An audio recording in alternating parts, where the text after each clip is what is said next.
ৰঙালী বিহুৰ শুভেচ্ছা জ্ঞাপন কৰিছোঁ। আৰু ইয়াতে অনুষ্ঠানী পৰিৱেশন কৰিবলৈ আমন্ত্ৰণ জনোৱাৰ বাবে সকলোকে ধন্যবাদ জ্ঞাপন কৰিছোঁ। আৰু যিহেতু এতিয়া ইয়াত অনুষ্ঠানী পৰিৱেশন কৰিবলৈ পালে আৰু ইয়াতে আমি এতিয়া 2-3মান প্ৰগ্ৰেম মাৰি আহিছোঁ। আৰু আমাৰ এতিয়া অলপ ভাগৰ আৰু স্বাস্থ্যটো অলপ বেয়া হৈ আছে। আৰু ইয়াত যদি পৰিৱেশন কৰোঁতে যদি কিবা ভুল ভ্ৰান্তি হৈ যায় তেনেহ'লে ক্ষমা কৰিব। এতিয়া আমি ভুলবাৰ অলপ আপোনালোকৰ আগত পৰিৱেশন কৰিবলৈ লৈছোঁ।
এতিয়া মোৰ লগত তালত সহযোগ কৰি থকা চিন্ময় বুঢ়াগোহাঁই আৰু এওঁ হৈছে অংকুৰ মাউত। এতিয়া অংকুৰ মাউতে আপোনালোকৰ আগত অলপ বিহু নাম প্ৰদৰ্শন কৰিম বুলি কৈছে আৰু সেইবাবে তেওঁক এতিয়া বিহু নামটো গাবৰ বাবে অলপ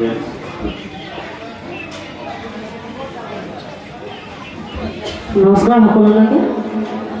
প্ৰথমে মই এটি যোজনাৰে আৰম্ভ কৰিছোঁ।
এতিয়া মই আপোনালোকৰ ঘৰত অলপ পেঁপা বজাই দেখাব বিচাৰিছোঁ আৰু সেইবাবে অংকুৰ গাঁৱত মই দুটা আগবাঢ়িছোঁ।